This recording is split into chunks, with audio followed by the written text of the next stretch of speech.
I think that sounds perfect. Right, let's go. So, ladies and gentlemen, welcome to another Our Gym Experience podcast with me, Carl Maloney. How are you doing, guys? Are you all right? I'm listening in. Yeah, but it sounds like you're doing all right out there. We've got a bit of a different episode for you this week, guys. Over on the podcast each week, I've been talking about the community, the music community around us, and I want to start speaking to more podcasters out there because there's not that many of us here in the UK doing it, and I do see a lot of comedians in America out there that are sharing each other's platforms and just having a good time doing it. So I wanted to speak to you guys, the Scratch Record podcast people, Joe and Elliot. Hey up, guys, you all right? Yeah. Hello, mate. We're very good. Yeah, thanks, mate. The introduction went on a little bit, so I thought, fuck that. Let's get the boys in first before I carry on waffling. Cause no, we love a long introduction. Build us up, get the hype going. Well, yeah, thanks, guys. I do think there's a lot of room because there's not that many people that do podcasts in the UK, particularly around grassroots music. And I know you guys have got your big festival coming up and that kind of stuff, and you're interviewing bands and that kind of stuff. So it's a similar kind of thing to what we do. But I want to celebrate your podcast today, guys. Get to know you a little bit, share your podcast with my audience, and just have a good fucking time, mate. How about that for today? Hey, sounds absolutely perfect, mate. Yeah? Sounds absolutely perfect. Right then. So, Joe, let's start with you, mate. Tell us all about you. Fucking hell. How long you got? I don't want this question for me, actually. Yeah. We can't swear, can't we? Can we double check? Say what you want, mate. Of course you can, yeah, sure. Beautiful. Okay, Yeah. because otherwise we're in trouble. Yeah. About me, shit. I mean, nothing overly interesting, to be honest. We both grew up in Wellingborough around here. Pretty standard sort of school times and all that. Nothing overly interesting. I went to uni then in Manchester after school. Oh, right, okay. And did psychology. Which I think is probably where quite a lot of the where the music scene came into it quite a lot.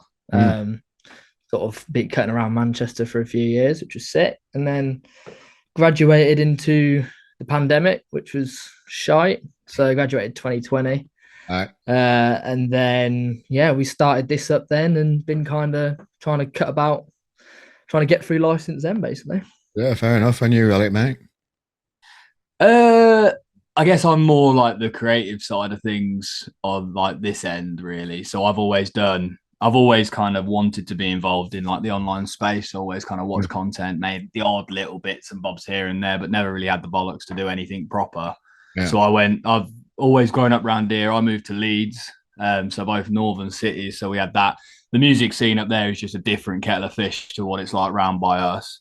And then from in that, I started doing radio and podcasts and kind of writing shows and doing all things like that, finding myself as a bit of a content creator sort of thing. Yeah. And then we had both been well into finding new bands and finding up and coming talent from all walks of music, not just indie music, but realised that that's our best common ground.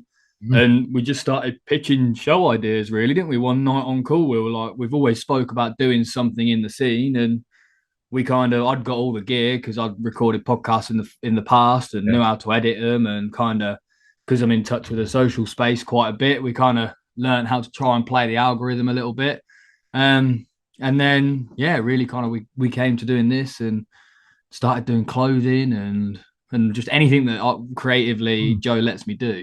To be honest, it's kind of that our relationship works very much in that way that I kind of go, Joe, here's an idea. Is Joe the boss then? Is that what we're saying? Is he? Joe's the logistical advisor.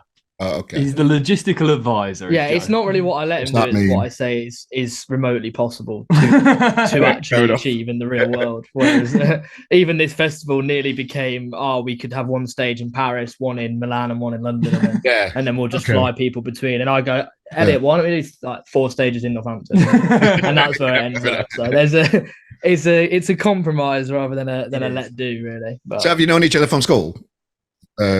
Yes. You're like, just like two boys that knock about with each other. Your families know each other and all that. Yes. Yeah, so we've been like best mates from like year 7, 8 probably. Best part of Nearly so many years now. Probably 11, 12 years now. Yeah, something like that. So how many arguments have you had where the podcast has sometimes been very close to ending because you've had a little row? Or does that kind of stuff happen?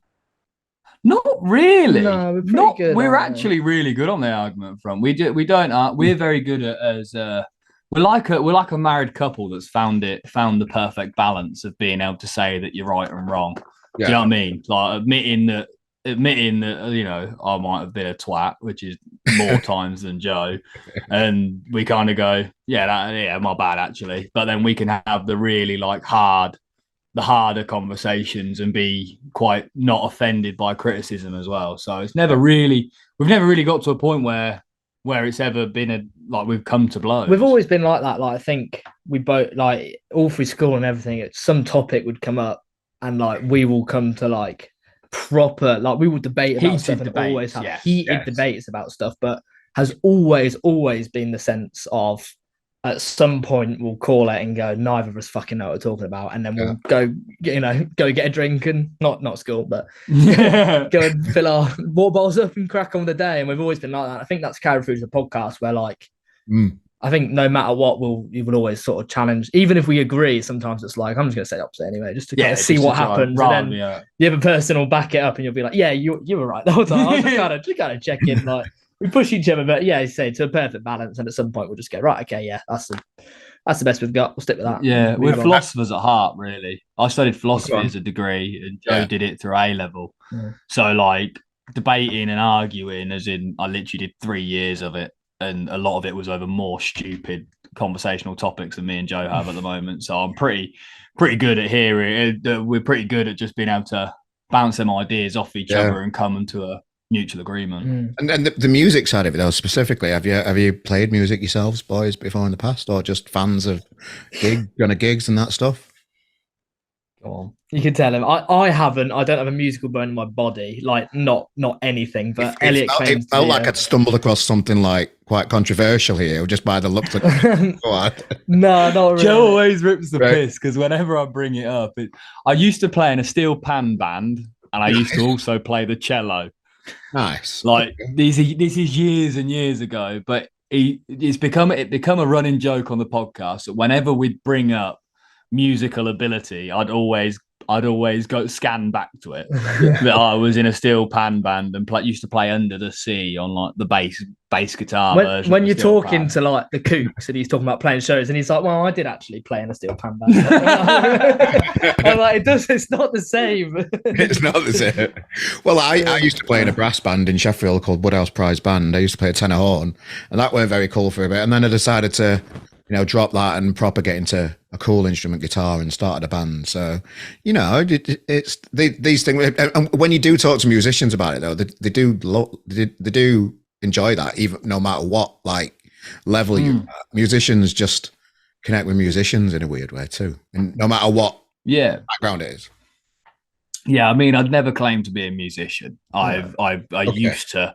When I was I was probably maybe 12. 13 when I stopped doing all that stuff, and then used to think I was way too cool to play any musical instrument until I went to uni and I regretted not playing a musical instrument. So then we started this so we could just talk about music like we know anything about it. Well, the first time I saw your podcast was when the Cover Sets shared their episode, when you interviewed them, and I've known those boys for a long time. But I've had him on the podcast as well. I've interviewed him over the years many times. I've had him on at RGM live gigs in Sheffield and Manchester, and I really enjoyed how you got to know him in your own little unique way. So, what kind of thought do you put into band interviews? Because it's not easy. Literally none. Fuck all. No, we always do ourselves dirty with that a little bit. I think we found quite a good rhythm of. The kind of the USP of when we started this was we loved bands like the Cover Sets, and we were struggling to find a lot of the interviews you get with smaller bands that are more mainstream. People don't know anything about them, so you get the same kind of hi, this is a band, you've got music out, lads, and they're like, yeah, and they're like, okay, good, and then they get pushed back out the door again, and a lot of radios like that and all this sort of stuff. So we kind of wanted to put that trend, and we decided the best way to do that was just to basically be ourselves and how we think. if we just met them in a pub and got chatting, that's how the podcast would be. And like you've said, we found that's the best way. So we've always tended to have kind of like 5 bullet points of things we'd like to kind of touch on. And then if we get to the first one and the conversation goes and we don't hit the others, and that's fine. And if we cut through them, we do. But yeah, I think we've always just thought that just chatting as naturally as possible, being a bit light-hearted and, you know, come up with a couple of games, quick fire questions and scenarios and stuff to just kind of like loosen people up into it and get to know us as well, and just try and make it as relaxed as possible, really. Yeah, I've always found that the best interviews I've ever had have never been about the person. Like any interviews that I listen to that I really enjoy, when you listen to podcasts and like, you know, some of the, like you were saying earlier, like some of the bigger American ones, the best ones that I've found are because I already know this shit because I'm interested in the person. I know when the next single's out, I know where they grew up. I know, you know, their main influences because I listen to music and I'm fans of them as people. So what we always kind of thought was like, let's actually, you know, let's see if they're funny. Let's see if they're down, what type of humor they enjoy. Let's see actually, you know, would they kill baby Hitler? Like no one's going to ask them that if they go get interviewed by the enemy. No one's going to, because people are scared to ask it. But like, you know, we have no reason to put boundaries to the interviews that we do, as long as we don't offend anyone, and as long as we don't do anything out of character and out of our own natural selves, because naturally we are that. We just have these conversations with our mates who have been mates with for 20 years. You know what I mean? It's interesting because I've interviewed bands for many years, and I don't do a lot of prep. I do just bullet points, like similar to what you guys have mentioned. But I don't like asking musicians about music because they tend to like just tip over into like just music speak and just say the same things that they've already told other people. So you've got to respect that they've got a record coming out or they've got gigs. So I always do it right at the end, and you know, make sure it's all covered and stuff. But generally, when I'm having conversations, and when I'm trying to develop new interviewers within RGM, within the magazine, the first tip that I say to them is just don't talk to them about music till the end. Just get to know them, like, you know, like find out what makes them tick somehow, because that's people. Interviewing bands has changed so much over the last, well, like how long I've been doing it, 10, 15 years or whatever. I'm just fascinated with how it's all changed. And it's kind of a reason why I went more long form with conversations and chats on the podcasts. Because I just see that people want to hear conversations. People don't want to hear that, my band's on Facebook, whatever. They don't give a shit. They really don't give a shit. And even if you say it, they're not going to go onto Facebook and probably click on it. But that's it. And I think anyway. You tell me your thought. Well, exactly. Well, that's it. No one, you know, the people that normally are going to find the interview with them are either from our pages that we're going to be sharing and tagging them as their pages, and also from their own pages because they're sharing and tagging us. And it's more of a, and you find that if you have a regular conversation with someone, people talk about what they're doing and what they're excited about anyway. So when people have a new single come out, like we've always found that we don't have to be very specific about like, oh, so you got an EP coming out. Like we start talking about something that's going on in their life. And next thing you know, they're like, yeah, and when I was writing the EP, and then you naturally flow into that line of conversation. It's like if you know, talk to you, like we'll refer to the pub again, but like when you chat to your mates in a pub, you normally ask them what they've been up to that week or the last couple of weeks. You're having a bit of a catch up, and that's how we kind of feel at ease the most. You know what I mean? It's a bit like kind of talking about work and stuff, isn't it? Like when you see your mates and you say you got how's work been, you kind of go, yeah, good, and then you talk about other things. And I find musicians feel a little bit like that sometimes, where if you just go, how's the music and how's the new song, they're a bit like, oh well, you know, how can I even describe it and talk about it and when I work on it? Whereas actually you want to go like if you know, talk about football and talk about some nights out you've had and some gigs you've done and where you've travelled and like all that sort of stuff is so more interesting. And we've always thought that, and I've always thought that. Getting on your nerves at the minute is a great question that I always enjoy. Yeah, we've had a great some of the Truck Fest ones with Tom Lumley. We just said, what were your pet peeves? And then it was like 20 minutes of them just being like, he does this and he does that, and he fucking rowing between themselves, arguing with each other. But I'm like, that's great. You know, to me, I'd love to see my favorite bands kind of having those conversations with each other and how they would talk in the pub, we kind of try and facilitate that and capture it, because as I say, they'll have already spoken about their music somewhere. If you want to hear about it, realistically, you're going to know, as you say, you're going to know when it's coming out, and when it comes out, you're going to listen to it. That's kind of, if you're not at that level yet, you kind of like, our podcast doesn't really serve the purpose of like as much of it being your first place you're going to hear about the band. It's a bit more like, as you say, you kind of already kind of know that, and this is about getting to know that person at like a deeper level. We ain't no Jimmy Kimmel. Do you know what I mean? We ain't no Jimmy Kimmel. We ain't, you know, we're not here being blasted out to TVs and stuff worldwide, to nans and to kids alike. Do you know what I mean? It's like, you know, we've got our demographics, and to be honest, like, they're gonna be interested in music as much as they are going to be interested in like pub culture, pub chat, and enjoying yourselves, really. Because your podcast is completely agree with you. Your podcast is a weekly podcast, isn't it? So man. So I think this episode is going to be number 50 summit whenever it comes out. So this is like 50 odd weeks in a row I'm into here. And that's unreal. That's a shift, I tell you. And that's a fucking shift. I don't think people know how much you have to record in advance, and sometimes it can be very like, you've just recorded a podcast and just put it straight out. You know, just out each week. Some people don't realize how hard work it is. They just think it's talking on a microphone, which is fine. It is.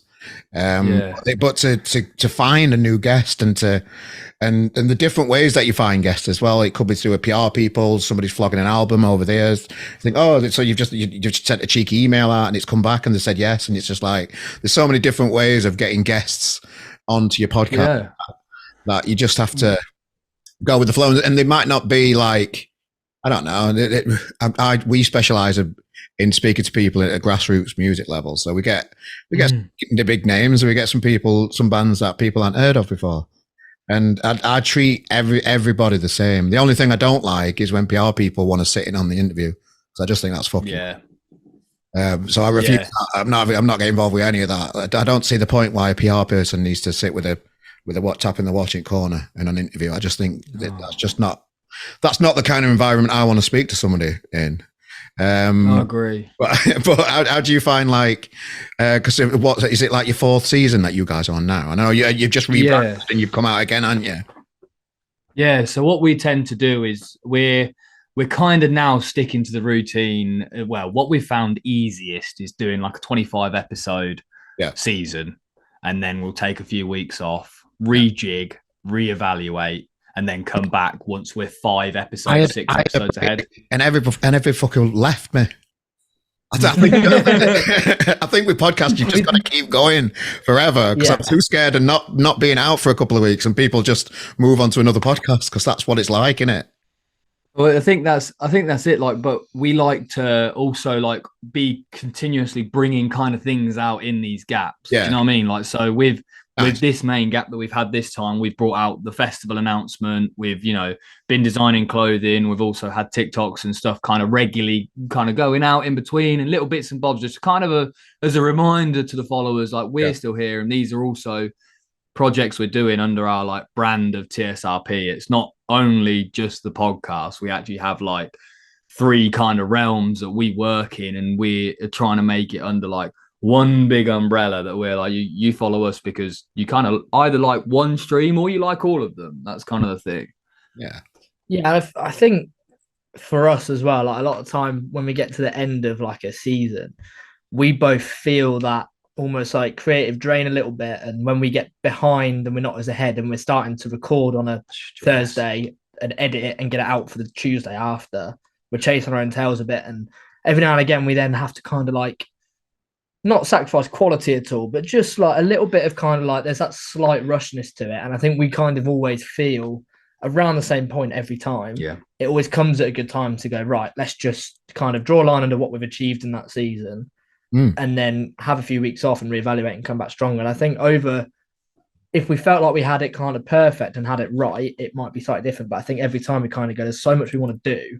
And instead we've rebranded a lot this time. We've changed all of everything, and like, you've done loads of artwork for it, and we've got loads of like professional pictures taken, and like we've rejigged, and we've got someone now helping us clipping up TikTok. So we've got like a TikTok for every day in between episodes, which is like massive and something we don't really have time to do. But taking that break's allowed us to kind of get ahead with stuff like that and come back a bit stronger. And I think you are right, because I think we always see like a trend like that, and then we'll have a break, and it does take time to kind of get back into people's routines. And like, we know what it's like, listen to podcasts as well. Like, I'll have a podcast that I know comes out on a Monday, so I will listen to it every Monday because that's when it comes out. And if it stopped for a few weeks, you'd go on a Monday, you go, fuck, I'll have to listen to something else then, and then you get into the rhythm of that being on a Monday. And it kind of does, I get, it's an hour a week, it's quite a lot of people's time, so the more consistency, the more people you keep. But I guess for us as well, it's almost like if different people listened every week, we wouldn't really mind. If people aren't core, but every time I put something out, it kind of goes out as a piece of work that a certain amount of people just listen to that, and even if that's what they take in, that's kind of fine. And growing our social media followings and all that sort of stuff alongside it is kind of just as important for us, rather than just plowing on with a podcast. But I think, I don't know, ideally we would just keep going. I think it's one of them ones where, because we're still in such early infancy of like our company now, like we're still in like early infancy of it. Like, as we slowly start to find get the funding and get the pay, like being able to like make it substantially worthwhile to do as a full-time job, as we slowly start bringing more people involved, then it'll take pressure off of our backs. So then the content is the key focus for us on that side of the business. So like, it's that for us, it's because of that creative strain of like, you know, I slap out, you know, I do an artwork a week. We both edit the videos weekly. I edit the audio. We do, and then it all gets uploaded, and then we have to then break it down into smaller jobs to then make sure TikToks are out, so content's consistent, and it's like the workload is so large. I just sat here on my own, boys. Mate, I don't know how you do it. I really don't know how you do it. We have what now? There's me, Joe, cameraman Chris, and TikTok Trippy. Like, we have 4 people that we now work with really regularly on majority of our content now, and it's like they're taking off that so much strain of ours that now it does become much easier. A young lass from Sheffield called Elliot started doing the videos for the reels and stuff recently. It's such a nice feeling to not have to do everything. Because as soon as the video's done, I'm editing the video, doing the branding for it. I've got RGM to run, a full-time job. I'm good at time managing, and I kind of like block spaces out when I'm going to get shit done and proper get it done, as well as looking after yourself as well, going at gym and all that kind of stuff that I like to do. It's just like, so sometimes when you sit down to do a podcast, you really can't be bothered, but you just got to, you know, you sometimes podcasts come from when you're not in the best space of mind, and your thoughts are flowing in a different way that day. So I kind of like, I'd never put pressure on myself to like perform or whatever that means. I don't know. I just see where it goes, because what's the worst that can happen, really? 100%. I agree with that. And I think there is sometimes where you just think like, never like, don't want to do it, but you just think, fucking hell, like you've got to kind of get yourself in the moment. But it takes 30 seconds when you start chatting to someone, you just like, it's the easiest thing in the world, isn't it? Just have, and especially when the people that come on are people who want to be there. And want to have the chat, you're not kind of like really having to, I say, perform to drag stuff out of people. It's that relaxed feel. And if they didn't get on with that, then we'd just be like, we'll just scrap it and we won't use it, and that's fine. And you know, every now and again it can happen, but it does happen. Like most of the time, people just bang up for it, and it makes your job easy because you just get them going and get people happy and going. And then I'm our guests then. Not nightmare guests. With me and Joe are very perfectionists. We are proper. We like everything. What your plans? Somebody can always be a dick at some point. You know what I mean? So like, we're very we like to make sure the content's is the best quality content we could put out for that situation. So we've had to scrap a few because the content isn't up to our sometimes what the audio incredibly high standards. The conversation. Both. Okay. Yeah, both. Sometimes, you know, sometimes the conversation for us, I kind of take the first edit of audio and I'm like, right, I'm working through this, and like majority of it's shite. Joe, come have a listen. What do you think? And then we'll sit there and then we'll make a bit of a decision on being like, you know, and it's very, very rare, very, very rare. We haven't lost many. We've probably lost maybe 5 or 6 over the last couple of years. But it's like I've not had that luxury. I've put everything out, and if a situation's particularly happened, I'll mention it in my intro, because I think you guys record the same way as me.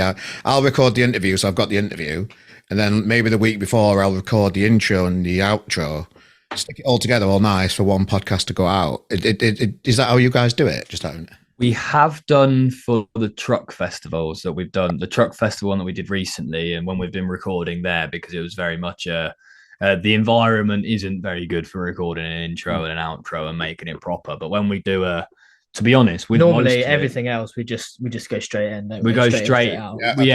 Straight in, straight out. Clip at the start, clip at the end, and then check through it for audio deficiencies and stuff, and make sure everything sounds as good as it can, and go through the actual audio production side of things. And then at that point is where I'll sit and listen to the whole thing front to back, and maybe take out some horrible noises in backgrounds, or like, do you know what I mean? I'll have a little go with the actual proper audio editing side of things. And then if it is points where, there's somewhere we've had someone sat there and they've got a microphone, or they've got their microphone on their headphones, but won't stop mucking about with the bloody zip. Yeah. And you've mentioned it to them a couple of times, and then there's only so many times you can mention it.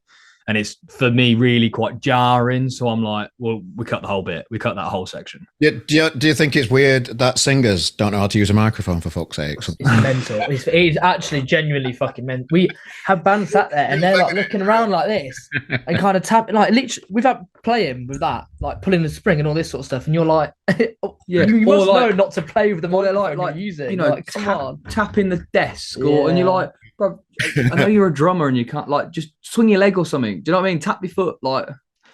Yeah, that is, man. I think what I will say is that all of the ones that we've probably all of the ones that's ever scrapped has always been like on Zoom. I don't think we've ever done an in-person interview that hasn't. That's a lie. Is it? That's a lie. There's one, and it was our fault. There was one that was our. There is one. That was our. We were really, really hungover and couldn't perform. Technically, it's happened to what we recorded an episode, just us two, and we got far too drunk. We got too drunk. Yeah, that was another one. So we had to scrap it, and then we were too hungover. That was.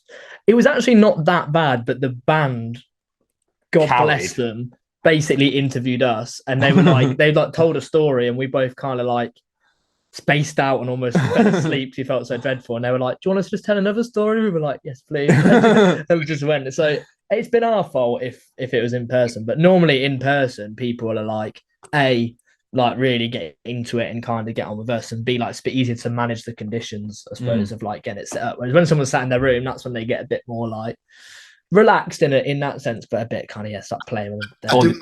I do like the luxury of having the introduction and the outro, because you can kind of like let people see through the window a little bit by explaining that, this thing happened at the beginning, or it didn't quite go your way. And I interviewed a young lad he's about 15, and I don't have kids myself recently, and it was like new talented Alex Spencer coming from Manchester. I love the guy, but I'm 44 and he's 15, so there's a disconnect there straight away. I think I pulled it off, and I think Alex enjoyed it. But I did mention on the podcast, like, it were a new skill for me to learn, to speak to somebody so young and keep them engaged over a long form, like, interview conversation type thing. So I do like sharing what I've learned, or when I've dropped a bollock on my podcast, because I've done that a few times as well, where I've had disagreements with people in the industry and invited them on the podcast, and and then things have gone tits up further on down the line and that kind of stuff. So that kind of that's podcasting, though, isn't it, for me? That it's real life. I have to admit, I really didn't know what you meant by dropped a bollock. I thought you meant like your bollock had fell out. That was my I was like, you uploaded that, got through any form of screening? Like, you just sat there in your shorts and your bollocks popping out. That's what I was imagining. It's a Yorkshire term for just dropping a bollock. Is there anything else with it? What else do you describe it? Making a mistake. Making a mistake. Yeah, I'd never heard of that. I was like that poor 15-year-old. yeah, that would have been. Yeah, I've not been me too'd or cancelled or all that. That's good. Oh yeah. I thought you were going to say you knew about the situation that we're on about, but no. But please do give us some insight. You could crack on and tell us. Well, no, I mean, I had a disagreement with somebody on Twitter, and kind of like it all started off where they were annoyed that RGM charged artists for some content that we put out, and we still do because we've got costs to cover and that kind of stuff. Mm-hmm. So this big debate has always been out there, free content against paid content, and then a big argument on Twitter happened. Got them on the podcast, had a chat with them. Lovely, nice, nice chat. And then we argued again further down the line, and then the relationship just broke down. But it kind of, you can listen back on the podcast. It's all in the archives, and listen to the conversations we've had and that kind of stuff. It's all on there. And I don't think I was perfect throughout that whole process. And looking back on it, I could have been nicer in ways, but it was genuine conversations that adults were having together. Yeah, that was shared through a podcast, and I kind of think it's kind of what podcasting is about, isn't it? Sharing experiences, and I'm not always right ever, but I do drop bollocks all the time. But part of our ethos at RGM is to be passionate about what we do, work hard, drop bollocks, and when you do, own it and move on. That's kind of like my ethos on stuff. So well, we've also had a lot. I think I know who you might. I think I can gauge who you're on about, and we've had a couple of things with that situation that meant that we've had to push episodes because of certain things about other bands from a very similar source. I think, from what I can gather, which, to be fair, like, that's part of the game, is part of what it is. But I think potentially the biggest beef that we've ever had was within our first season, and I think we can be pretty confident that we were officially the reason the Snuts made a Fuck Your Favorite podcast. Oh, okay, right. Officially, I can be very, very confident that the Snuts made one episode of their podcast just to berate us for half an hour because we didn't. Forgot that happened. Just because we didn't agree that they were charging so much money for doing a virtual gig. Oh, right, okay. So we had to be fair, we actually, I will still back us on this.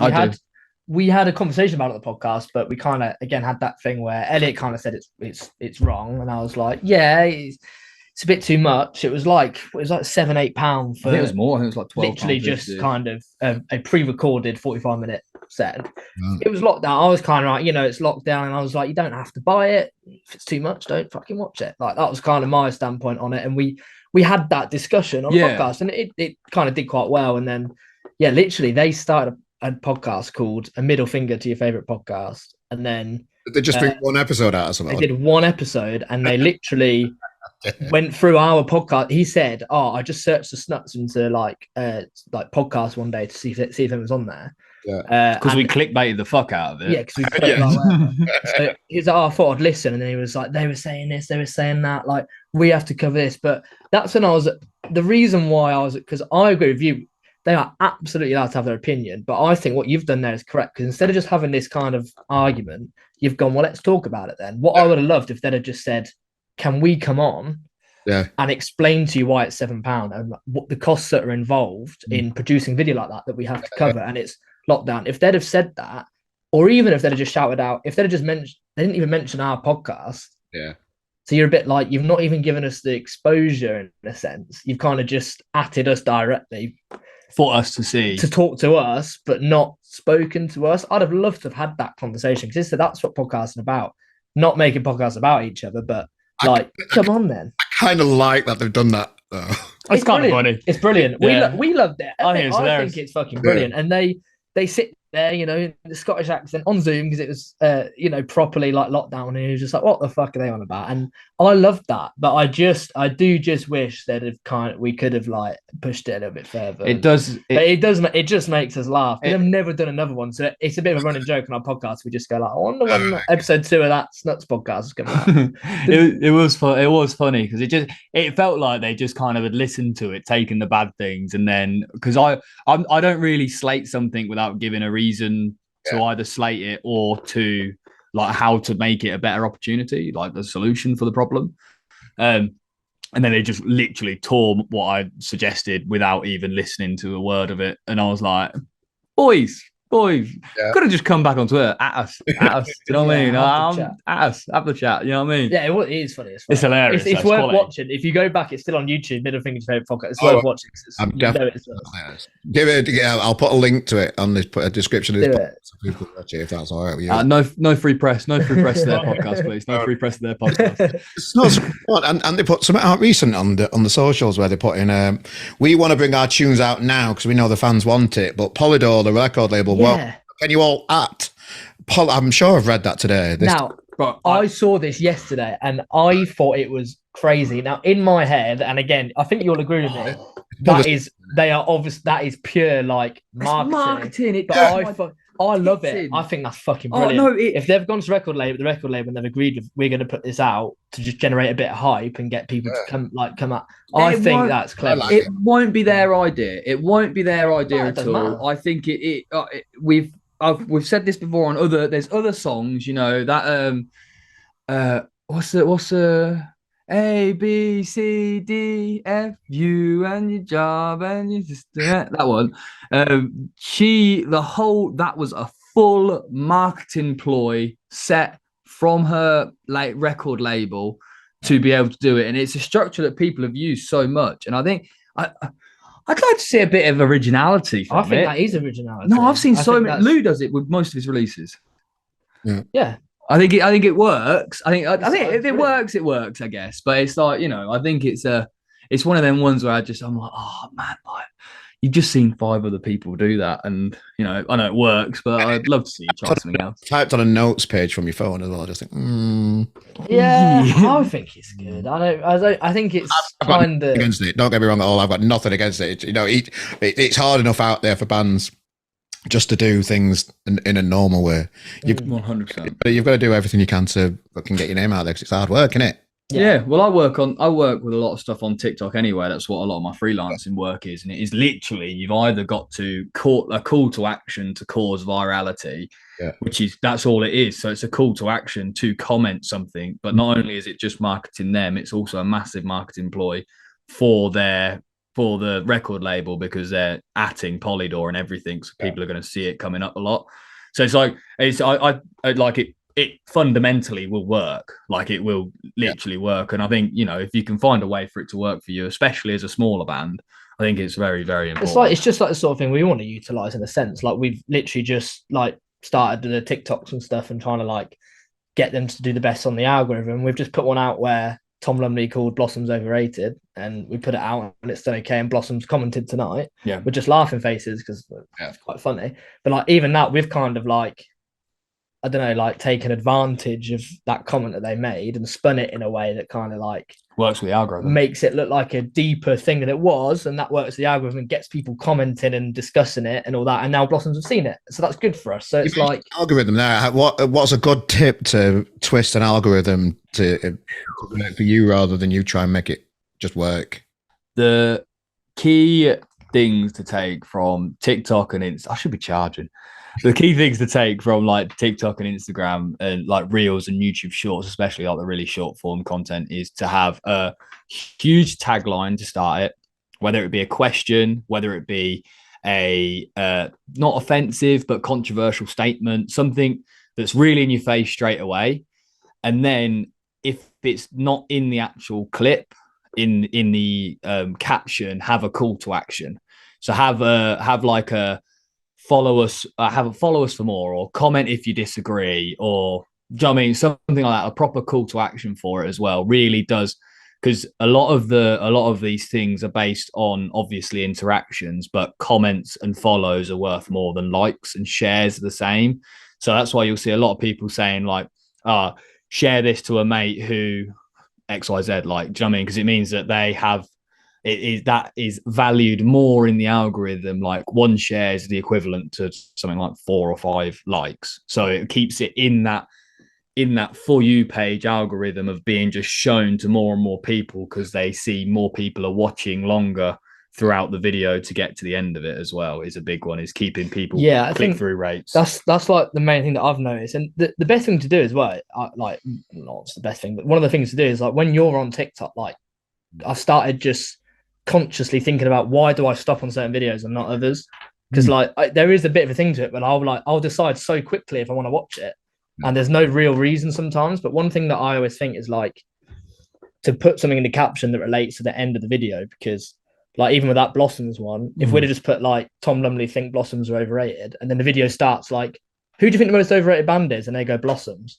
So to me, I'm like, well, I'm disinterested. Like, they've said it now. Whereas, like, they then go on to talk about whether who is better, Oasis or Blur and whatever. So I almost, like, mention that, not the Blossoms bit, because you're going to see that within a second because it's so quick. So there's no need for that to be in the caption. Whereas, like, if you see that and they call Blossoms overrated, and then you're like, Oasis or Blur, why have they even put that? You kind of got to wait for the caption content to appear, and then by then the video's finished and you've got, like, a better sort of statistic on that. Yeah, it's just turned so fascinating and technical and scientific. Oh, so it's a game. It's just one big video game. That's all it is. It's great. I think it's the algorithms are terrifying now. So scary. How are we going to use these algorithms to sell out this big fucking festival you're doing now? So is it an inner city festival thing, by the way? Yes. Okay, it is, yeah. It's in a town. So what I've heard on your podcast, which, you know, the last couple of episodes for the new series, I just think have been great. I urge anybody to listen to it. So you, just before we move on to the festival, actually, I'll just hang around at Truck Festival for a bit, because I was covering Tramlines at Festival this year over like 4 days. Plus I had my own gigs on and that kind of stuff. Plus I like to have a drink. Plus the festival's miles away from where my hotel is. Plus, it's expensive. Plus, I'm hungover from the night before. There's a lot going on at festivals, isn't there? But well done for the coverage that you've got to keep it all together. I really enjoyed listening to how you presented Truck Fest and presented your last couple of episodes, lads. I just wanted to say. Thank you, man. I think we found it quite useful because we could only do one day. Okay. So we turned up. We left here at 6 a.m. Turned up in Oxford, because it's in Oxford. We turned up in Oxford at about 9 o'clock ish, latest. It was like, you know, we got there all set up and got ready, and we literally recorded all the episodes you hear and all the content you hear. We literally produced before 6 o'clock in the evening. Just based in one place for the whole thing. We literally sat down in like the media room and set up. Yeah, nice. Yeah, it was the first time I'd done anything like that, really. Like, didn't really necessarily think too much about doing coverage like that, but we kind of got reached out to do it. And we were like, yeah, that sounds incredible, to do something like that. And we just rocked up and did our normal thing and kind of just did our full setup. And there were I think a lot of other people there to kind of like voice record and do some like typed up things. And we were like, we're going to bring a whole podcast, like we're either going to do it or we're not, kind of thing.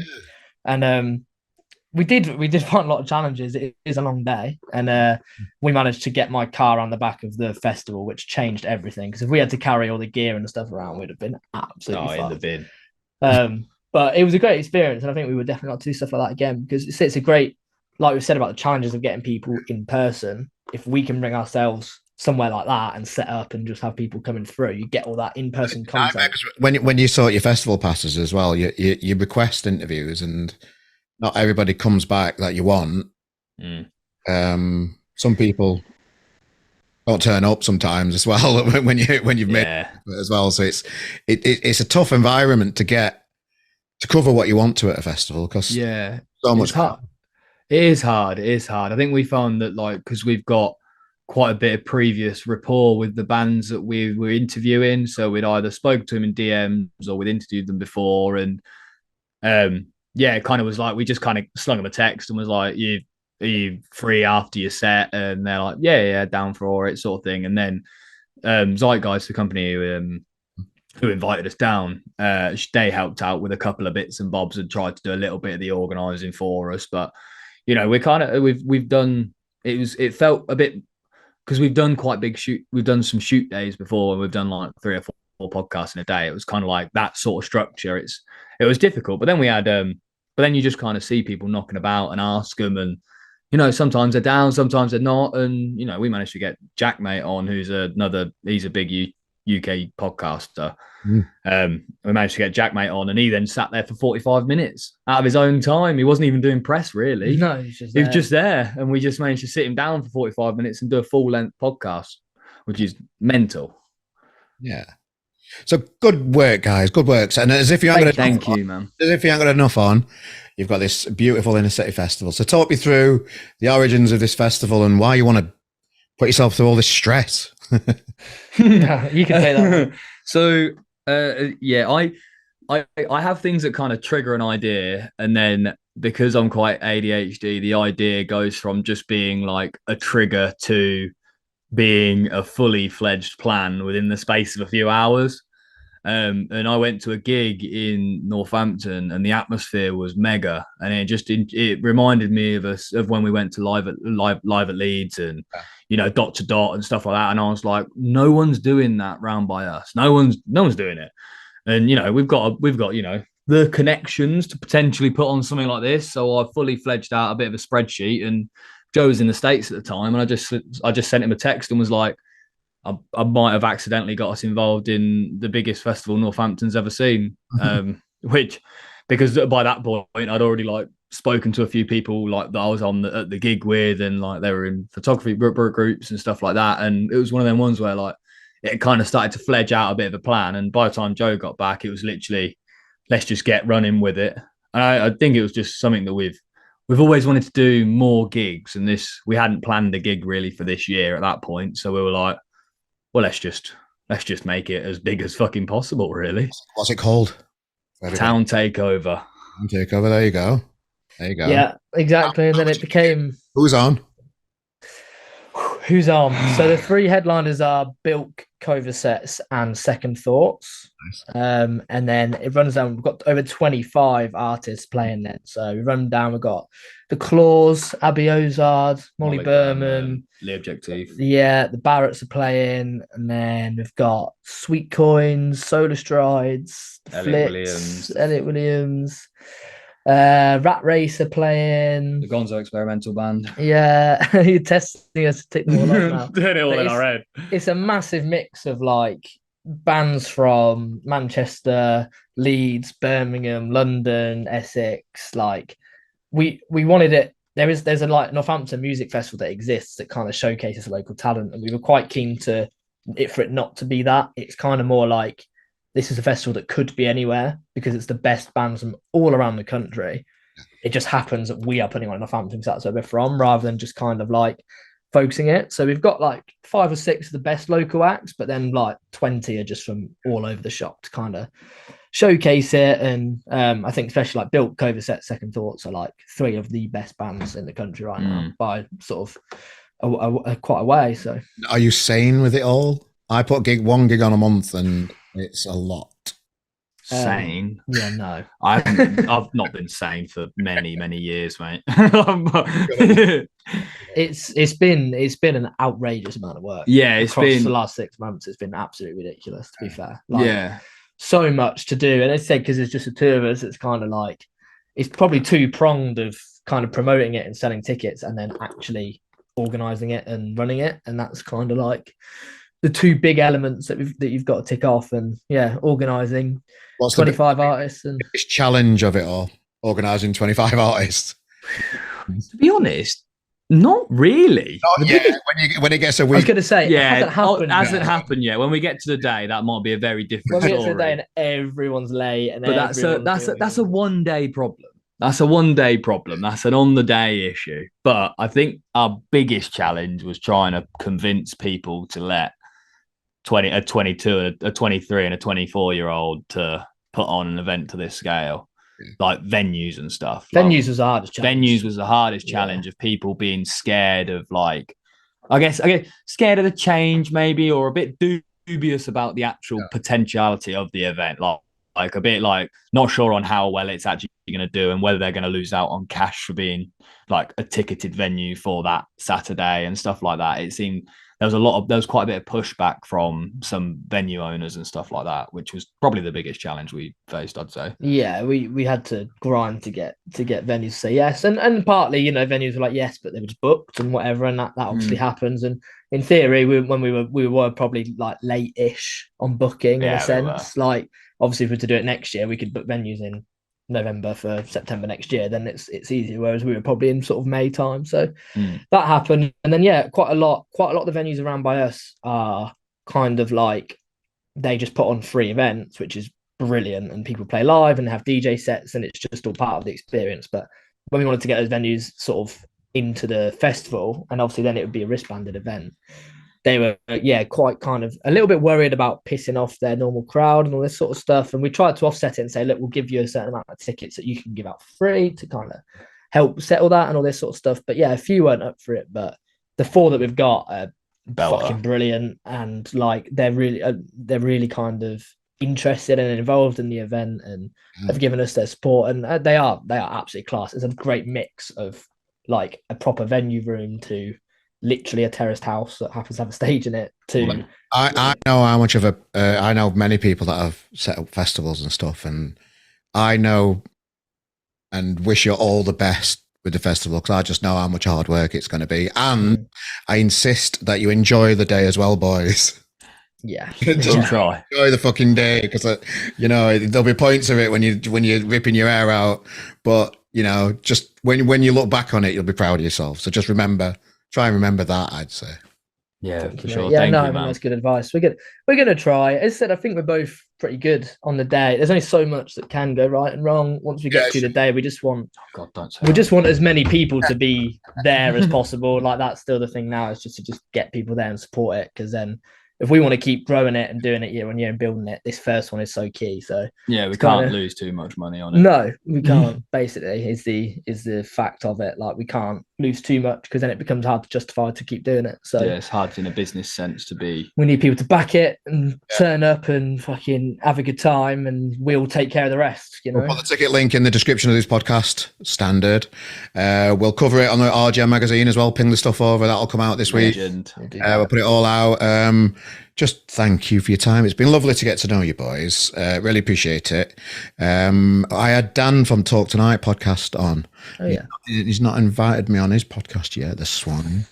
Maybe he might do one day, and maybe I might end up on yours one day as well, boys. Hey, that's the plan, mate. You will. We want to meet you in person. That's the goal. But if too much time passes, and my neighborhoods are sitting in a setting kind of. Yeah, I literally sent it to you the other day. Yeah, we literally have spoken about that. I've got to try and work around a bit of work, but if I can swing the date off that we need, then we're game on. Yeah, because I think with them kind of events, you kind of find out like an hour before sometimes as well, don't you, with that kind of stuff? But yeah, exactly. It happened, guys. I really enjoyed speaking to you, and I'm going to continue listening to the podcast. Link to the podcast on the subscription. What else? Where can we send other people to?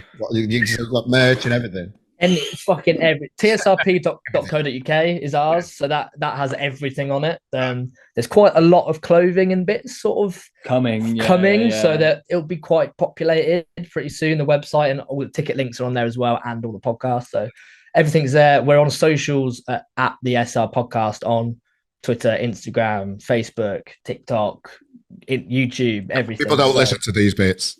No, I know. I mean, but we're fucking everywhere. We had this conversation earlier. Click the description though, because I'll tell them the description down here. Just have a look down here and just click on your description. Yeah, smash the link and down here. We're everywhere. Subscribe so, you're YouTube and just keep invested in what we're all trying to do, which is just a nice environment for everybody to play out and enjoy music in it, basically. Hey, make the music industry a better place. And, thank you very much for having us on, mate. It's greatly appreciated. Yeah, I've enjoyed it. So. Absolute pleasure, mate. Loved every moment, mate.